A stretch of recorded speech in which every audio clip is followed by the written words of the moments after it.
I don't think I do it. Arsenal started like house on fire.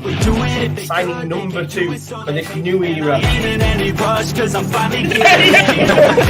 It's Judgment Day, people. Yeah! What did your boy tell you? It was never in doubt. Never in doubt. Don't believe in any love, I believe I'm self-made, yeah. Now then, people, welcome back to the Just Joe Football Show. On time for another video. Before we get into the main talking points, which there will be many, please do smash a like on the video, subscribe to the channel, get your comments in, and of course hit that notification bell. It's a busy month, is April, for content creators, so make sure you don't miss a beat, and make sure you hit subscribe on my channel, on Jer's channel, on Kate's channel, and of course Rocco and Luke as well. All links are in the description to this video. Rocco is not allowed to play out tonight, so he's not coming. And Luke Luke is traveling back. I don't know where from, but he's traveling back. Yeah. But I hope you're all doing well. I'd play some Simon and Garfunkel, but YouTube have been in touch and shouted at me for using Simon and Garfunkel's "Hello Darkness, My Old Friend." I know, yeah. But yeah, it's not looking good. It's not looking good. It's not looking good. It's not feeling good. I've done my therapy earlier on this morning, or tried to. I did feel better towards the end of it, I can't lie, because we redid the predictions and Leeds United still didn't get relegated. So that was good. Good to see your predictions. To be fair, mate, we got beat. Yeah, we got beat a lot of times. Bournemouth, we got beat by Liverpool, we got beat by City, we got beat by Newcastle. We still managed to stay up, but I think we had Leicester picking up about 3 points. And to be fair, Leicester are about to appoint Dean Smith, John Terry, and Craig Shakespeare as a management trio. So I think they're going down. There is hope. I think the mad thing is, I think I'd have rather gone for Jesse over them three, and that's coming from me. So there you go. But back to yesterday, Kate. I'm going to start with you. How are you feeling? Talk to me. Well, I'll give you a non-techie kind of opinion. I said all week, I said it on my match preview, you know, my starting 11 was Rodrigo and Ayling. Jesus, no, he wasn't in it. And Nonto. You know, and for me, I'm just going to get straight to the point. I don't know why our bloody best players are sitting on the bench. You know, brought in late in the match, too late to really make an impact when everything was going to you know what. And, you know, Ayling is continually starting match after match after match after match. And I don't understand it, because for me, he was appalling. Do you know what? I listened to KG, and it was actually nice to see that he kind of like agreed with what I was saying. He is all right going forward, isn't he, Ayling? But he's not good enough for the team. I don't know what this mentality is of starting players, rewarding players that literally aren't good enough. And you mentioned something, didn't you, Joe, today about the fact that this was it you that was talking about loyalty? You know, there seems to be some sort of loyalty to certain players by having. KG's big on that. Yeah. Oh, right, yeah. You'd ask him to come on tonight, but he couldn't make it. But I do listen to KG a lot, just for a different perspective. But he does, you know, err on the side of we're too loyal to the players that brought us up. And I can honestly say, as a fan, I know I am. But I can't change that, if that makes sense. That's just me, unfortunately. You know, when the players that brought us up aren't performing. Yeah, no, I get that as well. But what I would say to you, though, Kate, who starts at right back if Luke doesn't? Exactly. And that was a point I was going to make. Of course. But at the end of the season, no matter what happens, we need to get rid. I agree. Yeah. Look, at the end of the season, and I think the reason they gave Luke a year extension is because Rasmus isn't good enough, and they're not sure if Cody will want to stay. What's to say? Cody's had ample opportunities now and never been given them, so he's probably thinking, I'm off. So they had to give him another year, because they could have started the season with just Rasmus and Ayling, and neither are good enough. And Bamford really disappointed me yesterday as well. Jack Harrison didn't even bloody show up, which really frustrated me. lack of decisiveness in the second half, wasn't it? It was just. I'm just going to take my apology letter out of post. I'm just going to get that part. Yeah, exactly. We went too early, didn't we? Rocker, all of them, man. All of them. You know what? I have a different perspective on it in a sense. Good. I went live after the game yesterday. I normally don't. And I kept saying to people, I'm not going to get wound up by this. I'm not going to get wound up. And then I could gradually see my voice just getting higher and higher and higher as I got more and more wound up talking about it. I felt sorry, and I'll back this up. I felt sorry for Jack Harrison yesterday, and I felt sorry for Sinisterra yesterday, and I felt sorry for Nanto when he came on yesterday. I did. The most Jesse Marsh performance I think I've seen Leeds, and I mean the last 15, 20 minutes of the first half. First 25 minutes, I thought we were really, really good. And I thought Luke was having a really, really good game. And I'll tell you why, and I agree 100% with what Kate said. Because we were on the attack, and that's all we were doing was attacking, and Luke was attacking. He had the most touches, didn't he, of any player in the first 15 minutes? Yeah, but even the commentary team were saying that Luke Evans started the game on fire. He's really controlling it on that side, and he is going forward. There's two different ways of looking at the Jack Harrison and Cindy stuff and nailing as well and this is where I make the Jesse Marsh comparison. When we got the ball into Jack Harrison's feet, unlike against Nottingham Forest, he wasn't exposing the fullback one-on-one and going at him and making the defender commit. As soon as the ball went to Jack, Luke was up his arse, straight away, right behind him, straight into him. And Aronson was all the way across. And when they both do that, they bring players with them. And all of a sudden, the area Jack Harrison was in became super crowded and became really hard to get out. And that reminded me so much of what we did on the Jesse Marsh. It was get the ball to a player, and then everybody runs over there, and you can't get out of there, and the ball bobbles off, somebody goes out of play. Or the move breaks down, they defend. And Sinister, we just didn't give him the ball. We just didn't try and move the ball to the left-hand side of the park at all. Really frustrating, Joe. Like for me, and I said this in my preview, Joel Ward is not a right back. You know what I mean? Joel Ward is not a great right back. No, he's not. Why we did not get Cine, especially when you look at Forest and the way we tore Nico Williams with Rocker, Firpo, Sinisterra, triangles. For whatever reason, we decided to do it down the right-hand side up against Tyreek Mitchell, who's okay, and not target Joel Ward. It really confused me. That one. We didn't help ourselves. Like, I mean, I would have been happy with Jack Harrison going one-on-one with Mitchell, but he never got that chance. We just swamped our own areas. Every time we got a ball into space, we swamped it. And you're just like, what are we doing here? Like, what worked really well against Forest was that pivot in the middle of the park, and it went, ball went to Harrison. He'd go at somebody. If it didn't work, he'd come back in and go bang, straight out to the far side to the Sinisterra. He'd run at them. And that just kept happening. Yesterday, it was ball over to Harrison, flood the area, lose possession, drop back, win it again, go to Jack, flood the area, repeat. And I was shocked to see Sinisterra coming off. I would have even thought about swapping sides at one point just to get him on the ball. And then when Nanto came on, we didn't get the ball to him. Nanto's another issue for me as well. And I've been saying it for weeks about this little attitude that he's got about being taken off and throwing his ties out of pram. Yesterday, he threw his ties out of pram in the middle of the game. There's a guy that on my channel, I talked to him on Instagram as well, and he made a point to me today of before the game in the warm-up, I didn't see this, to go back and look at it.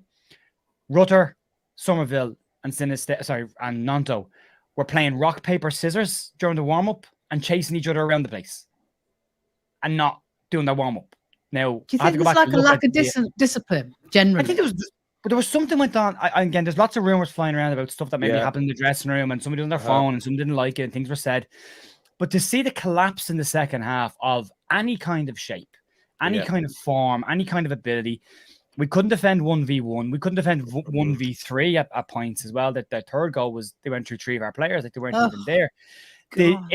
And Joe, you said this before, and I used the same saying for two different people, you and for Dan Moylan on Square Ball. We have one of these in us.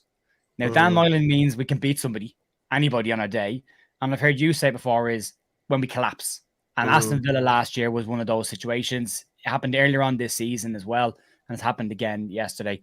There was too many big players went missing. And where I said last week, after the game midweek, we had so many players at their best games in Leeds shirt. Yesterday, so many players had their worst games in Leeds shirt.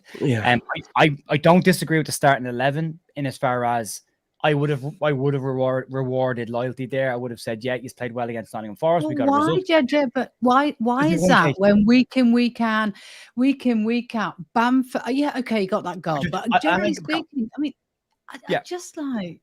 I agree with you on Bamford, by the way. I 100% agree with you on Bamford. Like, I think I said last week, he did the ugly stuff off the ball really well, but he wasn't holding the ball up, and his touch was poor. His touch was poor again yesterday, and he wasn't holding the ball up again, but he wasn't doing the work off the ball yesterday to make up for that. So, but I do understand the manager going with the same 11 because you're trying to get consistency at this point. Yeah. You've just gotten a win. They've played pretty well. You know, you go again. But and none of this for me lies at the feet of the manager. Again, I've seen the absolute nonsense started on Twitter about get Potter in as quick as we can. Just stop and give it up, will you? Because it's absolute nonsense. Like this isn't the manager. So the big thing for me, and a lot of people will call it hypocrisy because I always said it was Jesse's fault, and I still stand by that because of the tactics. But I don't think it was the tactics yesterday. Okay, you might question the lineup, etc. Maybe a sub time. Maybe. But the damage was done. But what lost the game for me was the players. They came out in that second half, and they were abysmal. And if this is down to this supposed argument, I question the whole being on the phone at halftime thing, because I'm not saying that Grazia would let that wash. You know, I heard that Luke Ayling was on. He said, if that's true, he's not coming out for the second half. Trust and believe. I don't, you know, as much as we beline Cooper, we lacked leaders yesterday, and Nonto, you know, Moscow White made an excellent point how Nonto was dying to get sent off. Someone experienced. Someone experienced needs to grab hold of him and say, calm down. You are going to get sent off. Who's going to do that? But it wasn't like he was running around driving the tackles. He got booked for kicking a player off the ball. The ball was gone when he kicked him in the shin. And then it comes there, he drags him back by the jersey. And by the letter of the law, dragging somebody back by a jersey is a yellow card. That's 2 yellows and you're off. Like, are we hiding now? Are players trying to get out of this dogfight? Are players trying to get out? Like, I said, I lost my point a minute ago, but Willie Nonto has this little gripe in him when he gets taken off, and I don't like it. And now he's doing it when he's on the pitch. He's coming on with an attitude, and there's this kind of stuff going on. And it's just, I had a problem with Robin Koch in the first half. Now, a lot of people online disagreed with me. I thought if you look at every single set piece they've got, Robin Koch has lost his man, and that man has got on the end of the ball. They hit the post off a player who Robin Koch was marking. We couldn't defend. 45% of Palace's goals this season come from set plays, and we had players switching off at set plays. And then when the goal comes, you can blame Melier, you can blame. I'm blaming Robin Koch, and I'm blaming Mark Rocker for it because it's a stupid free kick, and Firpo got booked giving a stupid free kick just before that as well. And I think the Firpo yellow card was probably a bigger yellow card. It was a bigger yellow card than any other instance in the game because Firpo was handling Olise pretty comfortably until he got booked, and then he couldn't tackle him. I mean, that foul was brutal though. Why did he make that challenge? It was knee high, sticking your leg out when you've got players covering. You know, and the same with Ailing's penalty against Arsenal. You're diving in and committing like you're the last defender when you're not. There are other players inside covering the space. If he goes inside, Stroke steps in, cuts him off, no hassle. And then Mark Rocker does it again. When you're coming into halftime at 1-0, there's a minute left. You need calmness, you need composure, you need brains, and as you said, leadership. Just relax, put your foot in the ball, stand up, let the player go sideways, the game is over. And we didn't, we're just throwing ourselves in and diving in. And that was an issue in the first half. And then in the second half, it just completely collapsed. I mean, none of the... And I made a point on my stream yesterday of go back through Jesse Marsh, go back to the last year of Marcelo Bielsa, throw Skubala in there for you if you want, and now Javi. What is the common denominator for these results and these type of performances? The back four. That back four has barely changed. Yesterday, it was Ayling, Koch, Stroke, and Firpo. Those four have been there before, and those four have had their asses handed to them before. The back line in this team is nowhere near good enough for this division. And I said it again a couple weeks ago. It needs to be upgraded. I'm not saying sell these players because I think we need strength and depth, but I'm saying we need to go out and buy better players than these because they cannot defend 1v1. And again, it's something we've said all year. Leeds can do two things. They can sit in as a low block and defend and maybe get a draw, or they can go all out and attack and score some goals, but they will concede. And yesterday we proved that we can't do both of them together. We can't keep a clean sheet or keep one goal and try and go and win a game. And the second that they equalize, we had to go and try and win the game again. And from the second we scored, we stopped playing. The game plan was working perfectly. Press them high, don't let them out, keep attacking. We dropped off, didn't we, after we'd scored? And just dropped off. I said that at the time. Ridiculous. I thought we'd come out second half and do the exact same as the first half and go at them. Why didn't they? No idea. Why didn't they? That's why because we've been in this sort of situation before. We've been in these sort of situations before. Mentally, we've proved that we can adapt. We can sort of bounce back, so to speak. But we came out, and as soon as they actually came out, you could see there's something when there was even preparing to kick off, there was something that didn't look right. It did not look like a unit on the pitch. It just they looked pissed off to me. Yeah.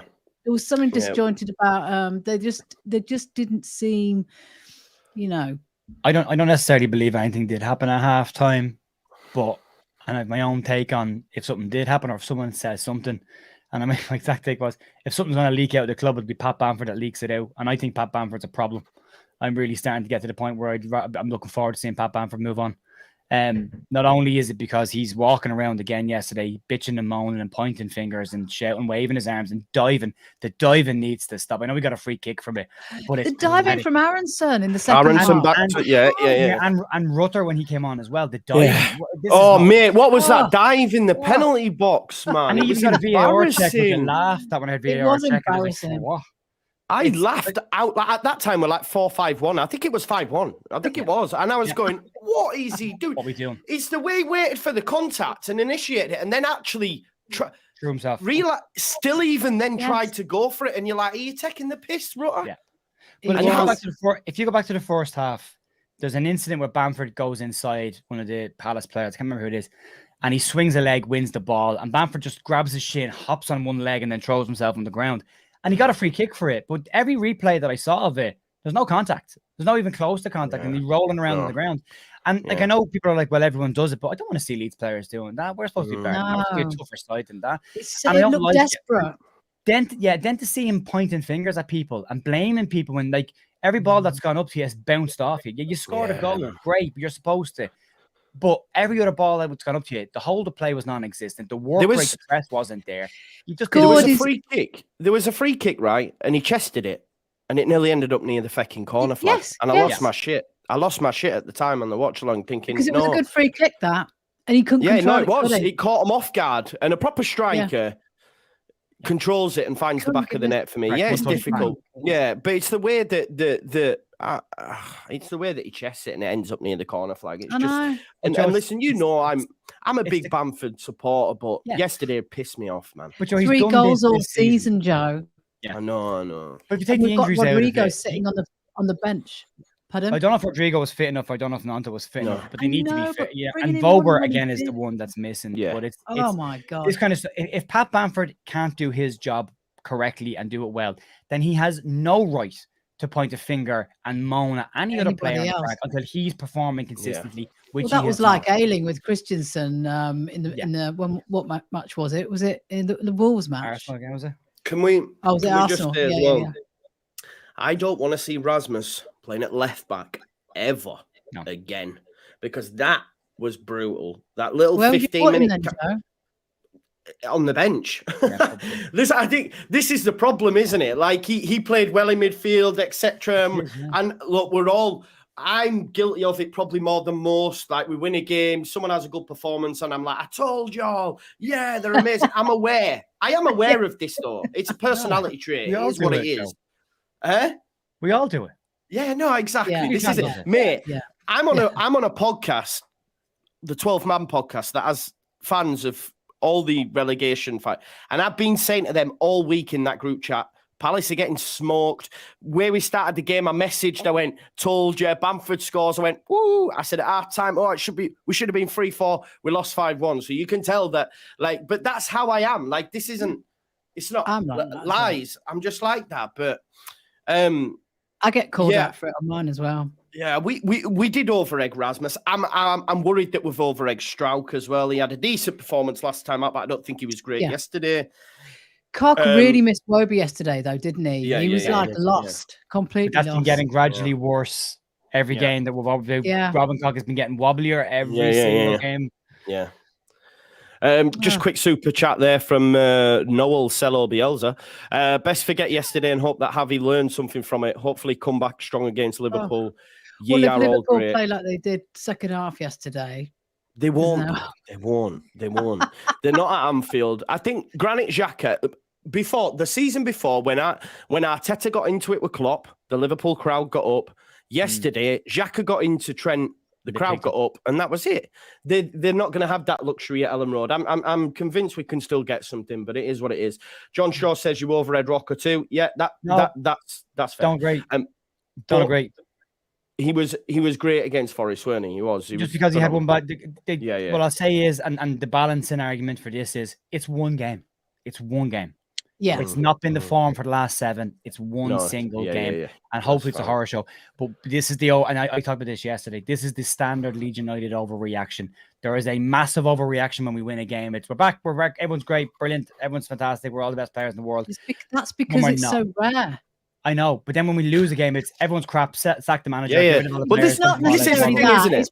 It's by the amount we lost. It's by the amount we lost and the way we lost. If we'd fought our bollocks off and put in a really good performance in the second half, we would have, it wouldn't be so bad. But just to capitulate like that. But it is, and I think this is again a manager that's seen his team do this for the first time. We have seen them do this under Jesse Marsh. We have seen them do this under Marcelo Bielsa. Yeah. This is the first time Javi has seen them do this. They haven't done this under him until this point. So I don't think there's a lot of players in the team I would say had a bad game. The thing about Rocket and McKennie was what they did really well against Nottingham Forest is one of them was consistently sitting in front of the back four. Yesterday they weren't. None of them were. So he'll learn an awful lot from this game, Javi. He will learn an awful lot about the character of his players. If stuff went on in the dressing room, he won't tell us, but we will see it in the team sheet he picks against Liverpool next Monday.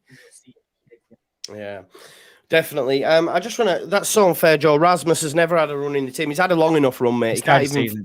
He can't even throw the ball in. There was a foul throw yesterday which didn't get picked up on, but it's because we were 5-1 down. Probably referee felt sorry for us. And Lee Chris says there's a reason why Javi got sacked. I hate when people do this. I was actually talking to Connor. I was talking to Connor earlier on. He was going to come on, but he's had to be called into work. But I think content creators stick their head above the parapet and give their opinions and rightly get shot down if they get it wrong. But what I don't like is people in the comments all of a sudden rewriting history. Javi for 6 games has been immense. After one game, we're now going, there's a reason why he was sacked by Watford. Watford fans are gutted. And the reason is because Watford go through managers like. Yes. Nothing to do with that. Come on now. He's had one bad game. He'll learn a lot about his squad. That's exactly what I'm talking about, the overreaction, Joe. The amount of people I saw yesterday online going, get Potter in now, don't wait, do it now. I'm like, come on. Yeah, no, it's madness. It's madness. Well. One person I do want to focus on now, and I want to get your opinions because I'm aware as well that I do massively maybe over-egg his quality. We're going to talk about Ilian Meslier, okay? And I just want to share a few stats with you. Just have a look at it. Yesterday, obviously it was woeful yesterday, but I'm just going to quickly share my screen. So this is where Meslier ranks in terms of, let me see if I can just use somewhere else. No, I can't. I'm going to see if I can zoom out a little bit if I can, because, well, basically Meslier is right at the bottom, right? Okay, so in terms of post-shot XG, okay, the value of the shot that he's faced, it's obviously should have scored 3. Obviously, they end up scoring 5. He's made 2 saves. He's minus 1.7, right? Okay, so that's just this weekend. So you look at it and you go, right, okay, yeah, these things happen. But if we have a look at over the course of the season, still Meslier is right at the foot of that. At the bottom, well, Bazunu is the only other goalkeeper. So in terms of the amount of goals should have gone in against him, so according to the post-shot XG, it's 40.5. He's actually conceded 48. So statistically, and I understand, obviously, stats, etc. You've got your eye test, etc. But he's not saving a lot of shots that are going against him. To be fair, especially when you compare him with some of the other goalkeepers in there. And I wanted to bring that up because I do hear a lot of slander for him. I tend to back him up all the time, but I just wanted to get basically your folks. I'm trying to. There we go. We can see it a little bit clearer there, but you can see. So Yeah, you can all see that graphic. So Jack B says he's too young to be in the league. Sam Johnston cost Palace nothing. That's a proper backup keeper. He did make some good saves. But yeah, I mean, looking at the stats, Joe, it doesn't look great for Meslier. But then you also have to factor in that he has faced a hell of a lot of shots. I was just going to say, it just looks like the league table to me, Joe, Exactly. because all the goalkeepers that are on that list down the bottom are all the goalkeepers of the teams that are down the bottom. Does that mean all the goalkeepers down there? Because I'm Irish and I can tell you Gavin Bazuna was rated as a very highly rated goalkeeper. They expect big things, as did Manchester City when they bought him. And when they sold him to Southampton for 20 million, they have a huge sell-on clause in his contract. So I don't look at this and say, and I'm going to be really honest, I said this again yesterday in my stream, when you concede a goal, it is easy and it is really cheap to look at the goalkeeper and go, well, he should have saved that, shouldn't he? How many times did Leeds have to stop the ball getting to the goalkeeper? Exactly. Do we protect our goalkeeper? Because if Joel Robles isn't goal, he's still conceding goals yesterday because I mean, they had two tap-ins. You know, so there's that.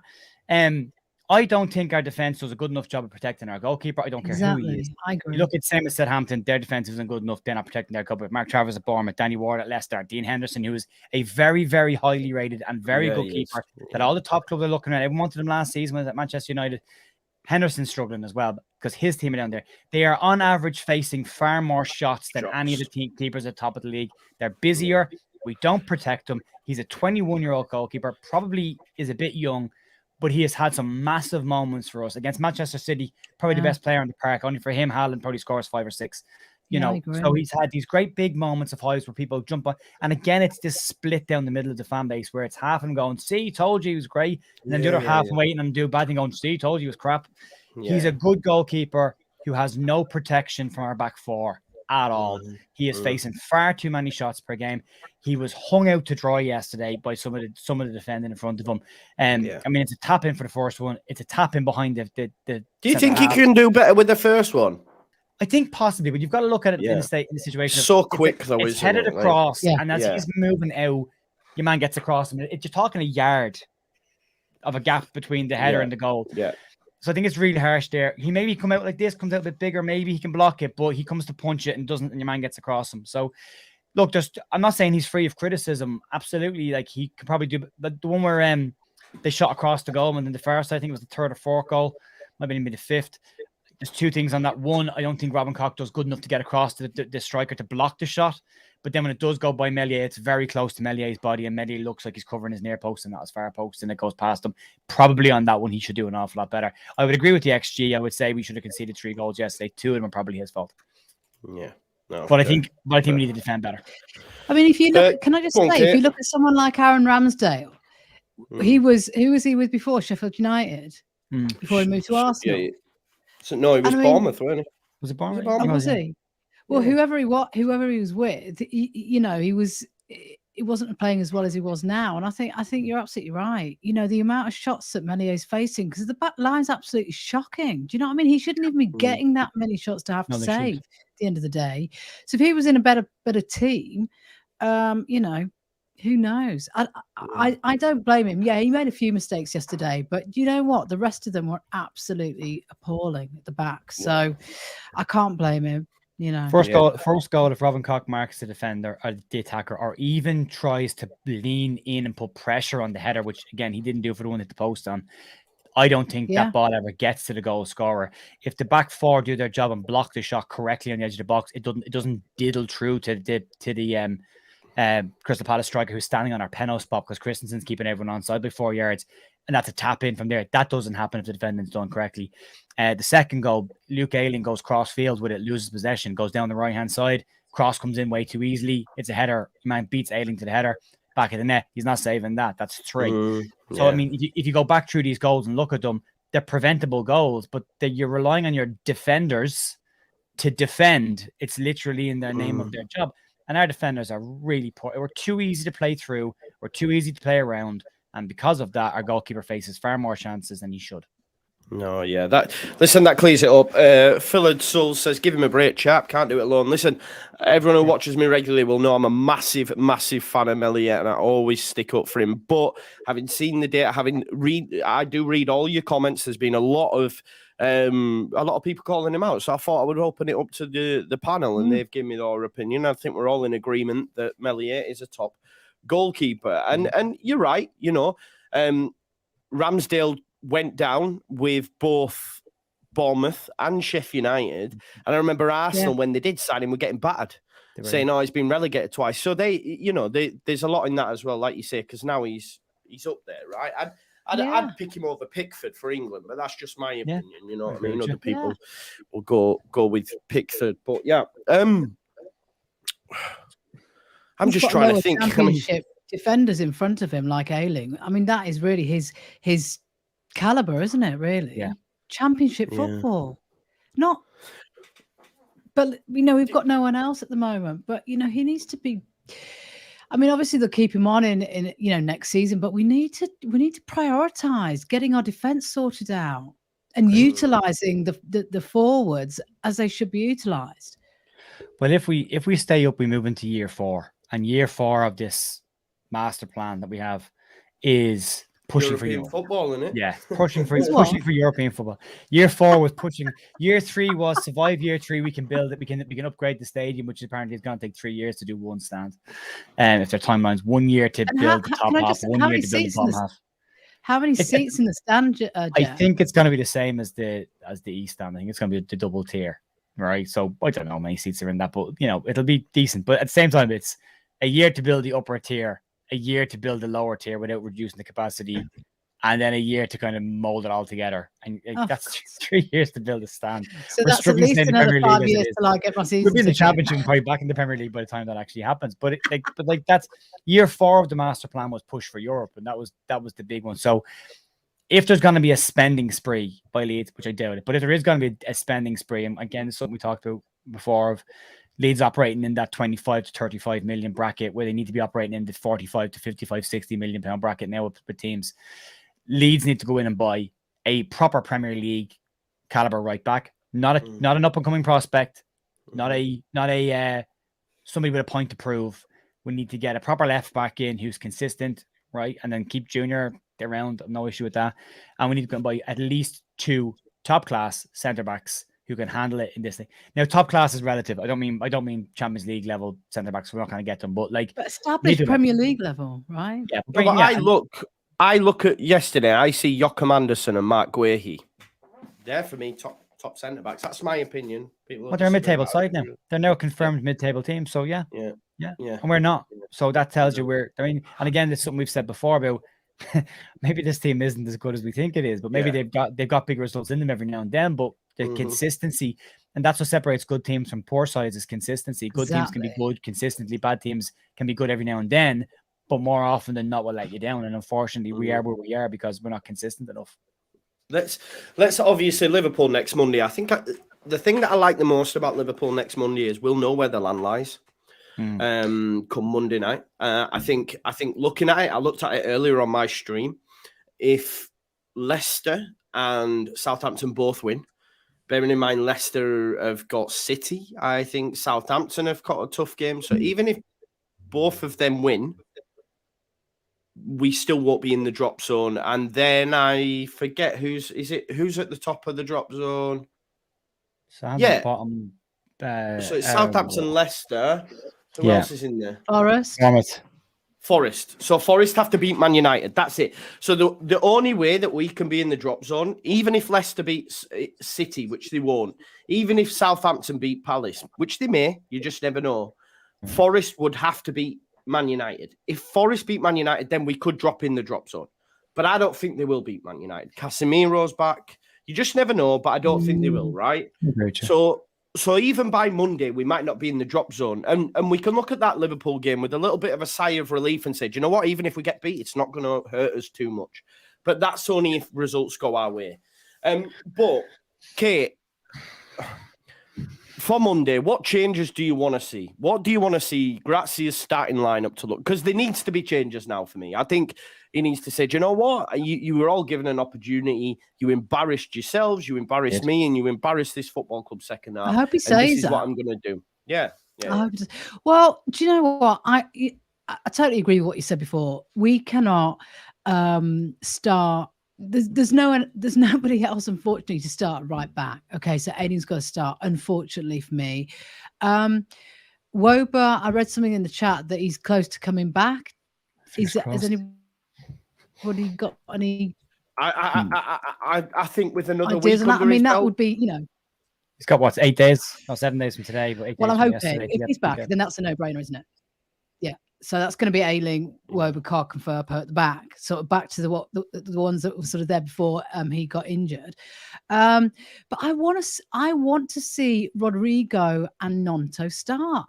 We need to change it up. I'm sick of seeing Bamford like just lolling around the goddamn pitch, looking like, I mean, he gets on my nerves. There's no urgency in him.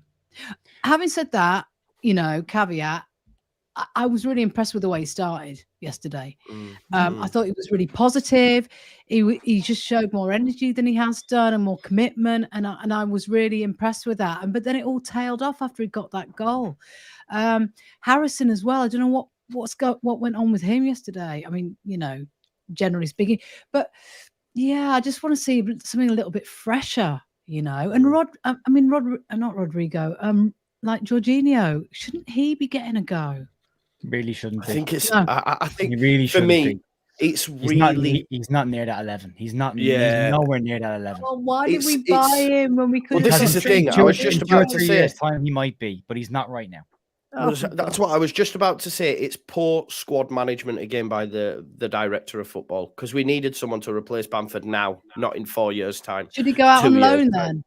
I think give him off the bench, give him minutes. The problem is we're in a situation where he's expected to come on and do things now. But he was bought with future potential. He was bought because he's going to be worth a lot more money in the future. This is the part of the Leicester model we seem to have hung on to. Is buy them when they're young and relatively cheap for their future value will be.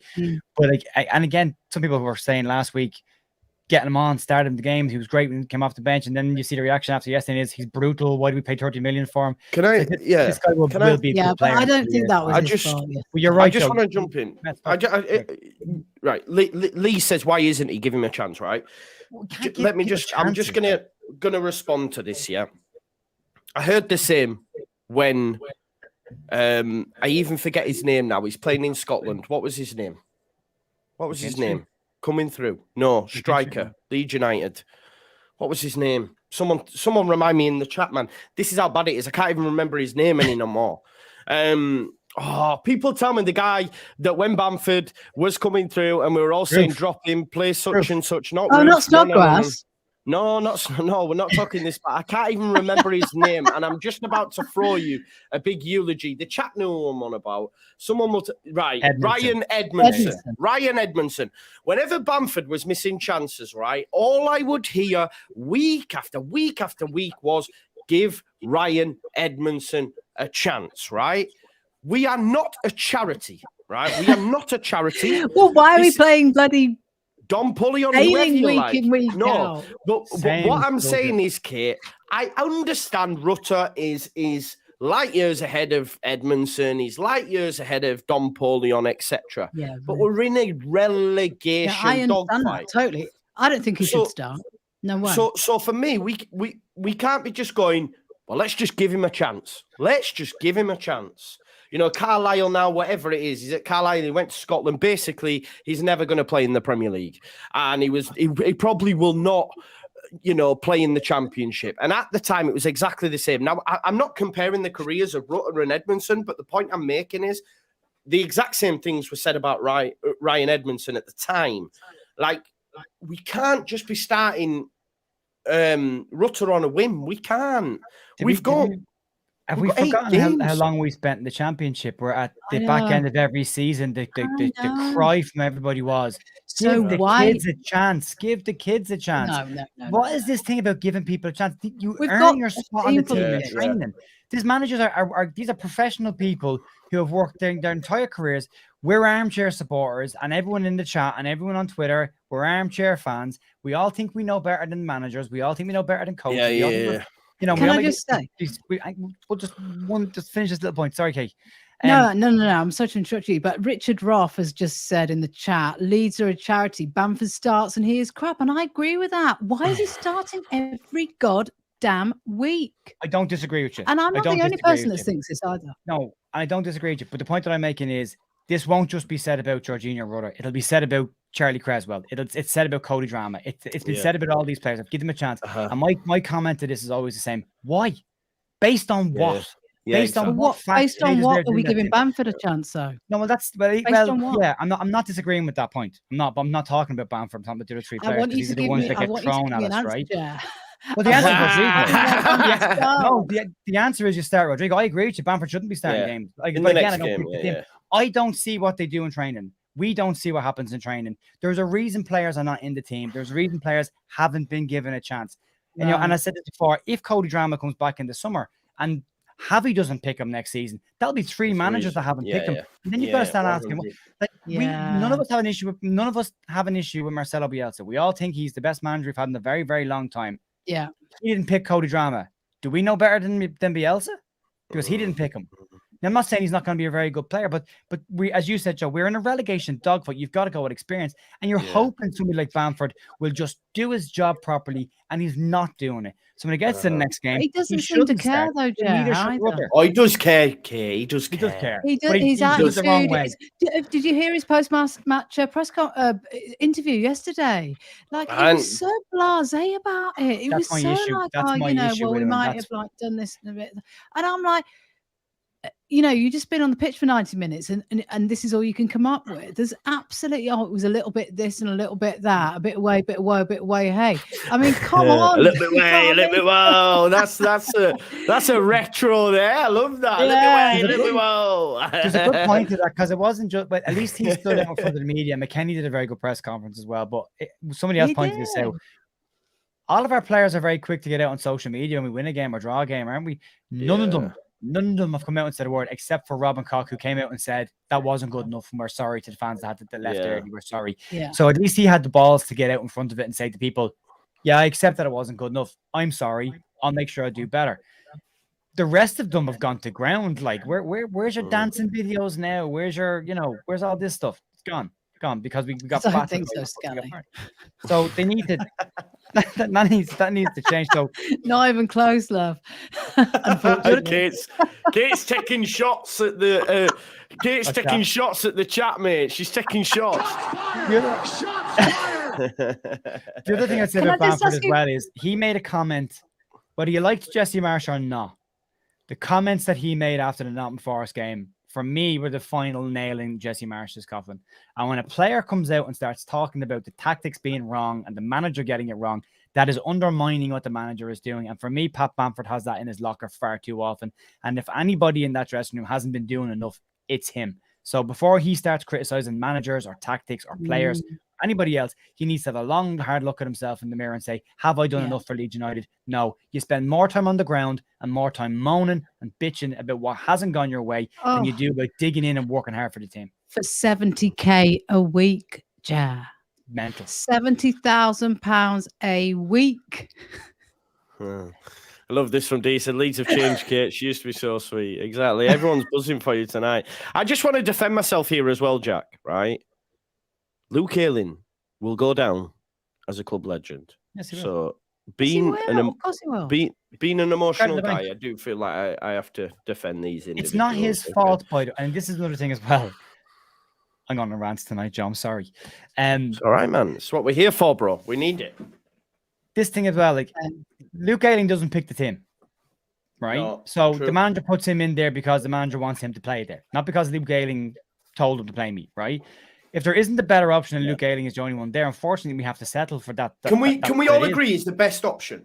Of what's there? Absolutely, yeah. Yeah, absolutely. Okay. So There isn't much more unless you change the system and go 3 at the back and play wing backs, and you put Cine as a wing back. But then we had that argument last year, Rafinha playing as wing back. So can I just ask you, Joe, at that point? Can I ask you, would you play Rasmussen in any role? In any way? Wing back.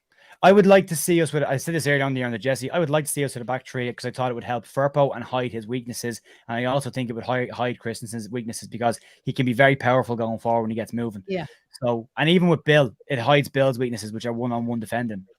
So, I think it's 3 at the back is probably a smarter system, but unfortunately, we haven't had enough defenders fit often enough to play 3 at the back, and we wanted to do it. So, and the players are there. You can go Robin Koch on the right hand side, you go Max Bober in the center, and Liam Cooper on the left of the 3, or Stroke on the left of the 3. Yes, and that's a strong, and that should be a decent enough back 4, but it needs an overhaul. Do you talk to Javi often then, Joe?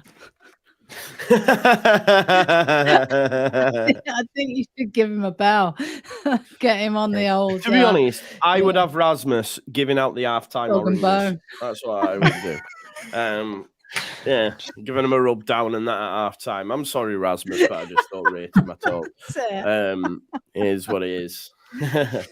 I may be wrong, and he might turn up a top performance and I'll be buzzing again. But listen, we'll see. So changes, Kate. What are you saying? You're starting Rodrigo. Starting Rodrigo, yeah. You see, I like what Jez just said about side as well. Nonto gets it. You see, can I just say, I thought Aronson was great yesterday for the first half. And I didn't really want to see him come off personally, but I don't know. I just think we need something fresh. Maybe do a 3 at the back even. Joe, what about you? How are you approaching the Liverpool game? Do you think we'll see something similar to Brighton and to Arsenal maybe? Yeah, because there's no way he goes for it just because in behind, Salah, Nunes, it's the front 3. Yeah, it's the front 3, isn't it? So, how will he approach it, and what would you do? I play 3 at the back, with wing backs, and that would stop the front 3 stuff from happening because the 2 wide of the 3 tend to attack from quite deep and then come inwards. That old classic pincer maneuver that they love to do. I would do that. But if you're going with the normal system, and again, it's what's available to him. The changes that I'd make is if Bober is fit, he comes back in at centre back. I'd leave Firpo alone because again, yesterday, and this is how I can get away with criticizing Junior Firpo. I actually didn't think it was his fault yesterday. I think the yellow card hamstrung. I think he was fine up until that point. Yes. But I would start Christensen on the right hand side. I would go with Firpo on the left hand side and Koch and Bober centre backs. But you have to defend deep, and that's where Rock and McKennie are going to be the only options in midfield and have to defend deep. And then up front, I think you still go with Sinister and Harrison because they were so good against Nottingham Forest. They were amazing. Yes. Yeah, but I think we caused our own problems with them. I think we didn't get the ball to Cine enough at all, and then we got the ball to Jack. We swamped the area, didn't let him get one-on-one with the fullback. We messed that one up ourselves. I would play Nonto in the 10.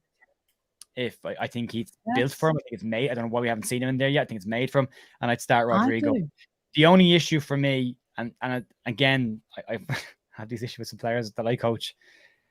I think Willie Nonto is on the bench because of his attitude. I think there's something else, isn't it? I think there's something else going on there. I've seen too much of Willie Nonto's little diva moments. Let's call them that. For me to be okay, if he behaved the way he behaved coming off the pitch and I was his manager, he'd get a warning the first time. The second time he did it, he'd stay on the bench for the next couple of games. And if I saw him doing what he did, kicking players off the ball and trying to get sent off in that game, I'd drop him out of the squad entirely for the next match. Now, Leeds, unfortunately, are not in a position where they can afford to do that, which means we have to get them involved. You could rest Harrison for Somerville or Sidney for Somerville. You could maybe try Somerville as a 10. But I thought Aronson started the game very well yesterday and then went out of the game. But that's happened in the last 3 games where he is getting better, but it's only in this small block at the start of the game and then it fades away after that. So it's a tough one. I think we'll defend pretty similar to how we defended against Arsenal because again with Arsenal you've got Martinelli and Saka come in exactly like Salah comes in as well. So I think we have to defend with pretty deep. Do you think we can get anything against Liverpool? No. Joe. You don't? No. Ever the optimist. Do you not think we can either, Kate? I do. I think we can get we can. I'm going for a 1-1 draw. I think we'll draw. We can, but whether we will or not is a different matter. It is possible, Jar. Of course it is. We beat them. So of course it is. Exactly. But we won't play like that against them. That's if we could pick and choose our systems for games, you play Jesse Marsh's style of football against the top 6 every week, and then you play Javi's system against every other team in the league. And that we're not going to attack Liverpool. We're not going to press them high. We're not going to get in their faces. We might try the counter attack. Joe, you could be bang on the money. It could be exactly the same as Brighton. It could be sit back, soak up, break. I don't. I said it before. We did before the Nottingham Forest game. We needed a minimum of 4 points from Forest and Palace. Minimum 4. It would have been great to get 6. What now then? What now then? Now we have to make it up. Now we have to find an additional 3 points from somewhere, at least an additional point. Maybe it is. I could be wrong. But I think it's going to take a hell of a lot to pull this group of players off the ground after that. Yeah. Not because we got. So do you think we're going down, Joe? I think it'll be close, Joe. I think it'll be really tight. I don't want to say because I don't want to see us down there. I think it's going to be really, really tight. Between us and who? I think what will happen is, again, going back to the fixtures that we looked at going into next week, of the bottom 6 or 7, maybe Everton are the only ones that will get something or get 3 points. They're playing Fulham. So they move out of there. We drop into the bottom 4. And I think that's your bottom 4 for the next bit. And unless we can, it's going to be huge. Bournemouth, Leicester games are going to be huge for us. After Liverpool, we need to win the next 2. Yeah, we do. Yeah, I agree with that. And if we don't win those 2, I think we're down. Yeah. My God. Or at least not lose those 2. At least get 4 points again. It's about consistency. However, the form guide suggests we'll beat Liverpool because we are loss, win, loss. Liverpool next. Do you know what, man? Loss, win, loss, loss, win, loss, loss, loss, that's how we're doing it. Do it in a rhyme. It's just boom. It's literally in a line. So maybe that's exactly what we're going to do. What do you think, Kate? Are we going to get? I think we're going to win or go down. Both. I think I can't. Oh God, and I heard someone talking about this where you just think, oh, they're not going to go. In my gut, I don't think we're going to go down, but I don't like the fact that we are relying on teams around us to mess up just so we stay up. I think we have to we have to screw our heads on and sort this out. Whatever's gone wrong yesterday needs sorting out. And it's, oh, thank you. I don't want Forest to go down either, but I'm sorry. But if it's Forest between Forest and us, then, I don't think we're going to go down, but I think you're right. We need to win. The ones what was it? Leicester and who we got after that? Leicester and Fulham. Well, Fulham. I mean, they're in a bit of a nosedive at the moment, aren't they? Yeah, they are. They're brutal. No. Listen, I'm still convinced we won't go down. All right, I'm still convinced. I had a bit of a wobble this morning. I woke up this morning and I switched off from football yesterday. Totally switched off from it after the game. You watched Planet of the Apes, didn't you? Yes, I watched Planet of the Apes. Love it. It was really, really good. I've seen them before. My daughter hasn't, and she really enjoyed it. So, I love Planet of the Apes. Yeah, the remakes are brilliant. And then I found out there's a new one in 2024 coming. So I was like, I can't wait for that. Yeah. So I watched Planet of the Apes and then I went to bed and I woke up this morning and the first thing on my mind was Leeds United. The first thing on my mind was Leeds United. I had a shower, shaved my head, and then I came live, right? And you missed the middle S. You missed the middle S out. Yeah, well, I did that as well, to be fair. I might have done a W as well, but we'll not talk about that one. Sorry. What a wee. Yeah. That's the one. That's what you mean, isn't it? Exactly that's what I meant. I didn't really.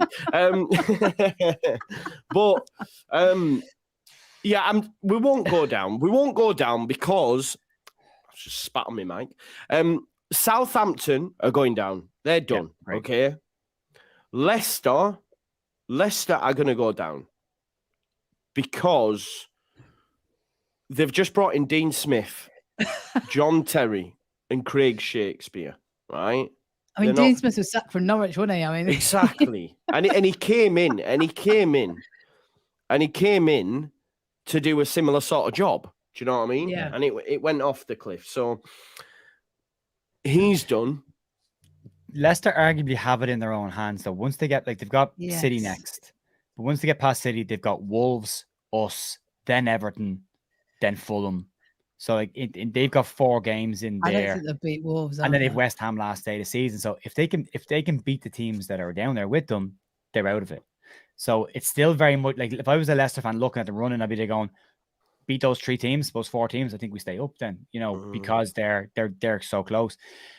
We don't have a particularly tough end of the season, but Palace was one of those games we needed to get something from that. Yeah. The last 3 are going to be tricky, but again, I mean, there's a possibility. There's a very strong possibility. Look, I'm not looking at Liverpool. Liverpool doesn't relegate us or promote or keep us up. I always keep saying that they're not the games that we need to win. But then you've got Fulham away. We owe them 1. If we can get a result against them, which I think we can, because they seem to be having a wobble as well. Then you've got Leicester and Bournemouth back to back, and they're winnable games as well. If you can come away from those 3 with 9 points, we stay up. We stay up. Is that what we need to do, Joe? That's if you're trying to plan out your season going, they're the teams you have to beat, because after that you've got Newcastle, Man City, and Spurs. Yeah, that's tough. That's tough. That is tough. I think we'll stay up. I think we're going to be all right, but we'll see. These people saying Leicester have a great squad, etc. Have you watched them this season? They're terrible. They're convinced they're going down. But let's just finish on with a bit of a high note, if there is such a thing. Obviously, Jesse Marsch looked like he was going to return to Leicester City, and then he turned the job down. He's actually turned it down. That's 2 jobs in the Premier League now. Jesse Marsch has turned down. Who does this guy think he is, first and foremost? I think he's waiting for I think he's like Man United or something. Is he waiting for City or something like that? Yes, City, Chelsea. What's he doing? Spurs, like Leicester genuinely is a massive job based on recent trajectory. And did you hear what he said about?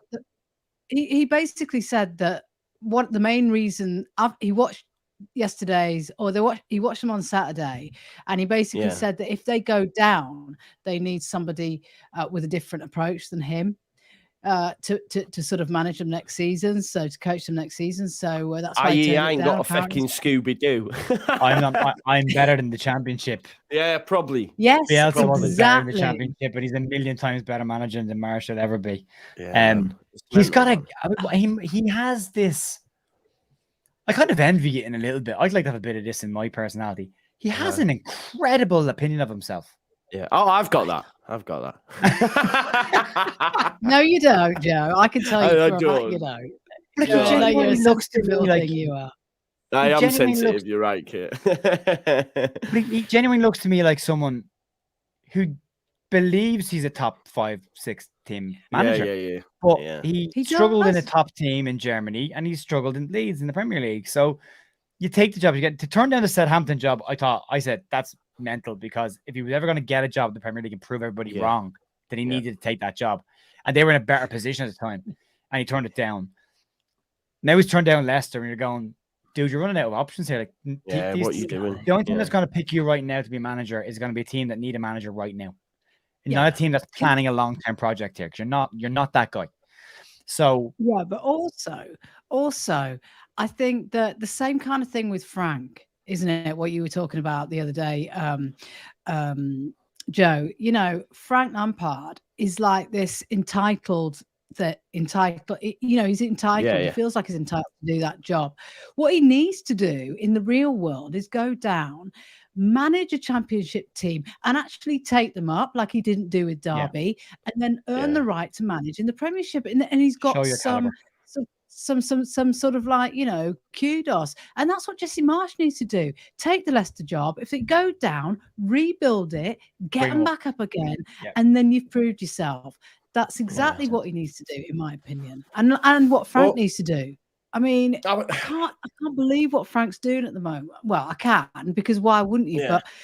But Todd Bowley's like massively misguided. Well, yeah, of course. Mental, but mental. Failing up, isn't it, Joe? That's what you called it, and that's what people call it. And it's right, Have you seen this here, Kate? Do you fancy making it a duo? Bringing it from our living room, me and Kate. Not what you just said. No.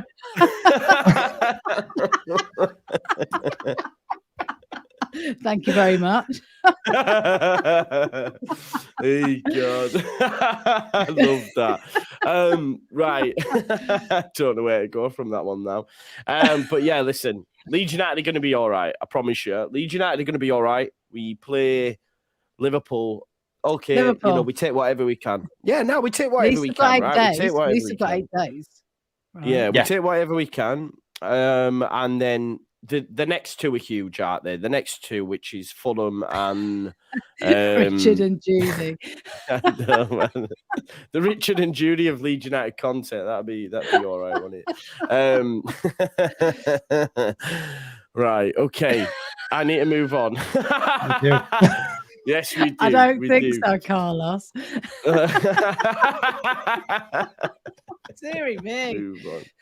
Yeah, this is my friend. This is one of my best friends, so he knows. He knows all about me. So he's like, yeah, nah, Kate could do better. Stay away from Joe. He's bad news. Anyway, we move. Yeah, it is awkward. So, let's end the stream and quick. Listen, thanks as always for watching. Anyway. Yes, please do smash a like on the video, subscribe to the channel, get your comments in. Joe the Gooseberry. Joe's free wheelies. Will you leave us alone, Joe? It's like your mate. You're like, will you leave us alone, man? You're putting Gooseberry moves. Not at all. Joe is the voice of reason, as like loads of people said. And I learn something every time I'm on with Joe. Oh, wow. I do. Well, of course I do, Joe. You know loads about football and I don't. Of course. Okay. Do you not learn out when you're listening to me? I do. That's why I tune in all the time, Joe. Oh, thank you very much, Kate. Yeah, thank you. Anyway, stop flirting now. Right. There we go. Yeah, we'll end the stream. Yes, Smash a like on the video, subscribe to the channel, get your comments in, hit the notification bell. Make sure you subscribe to Joe. Make sure you subscribe to Kate as well. And of course, Rocco at Leeds, that they're recording at 8 o'clock. And also Luke at Or No Better. I do believe Connor is about to go live. Connor is. Probably already live already. Yeah. So go on over there. Gone red. See you later. Peace out. Enjoy, Connor, and we'll see you on the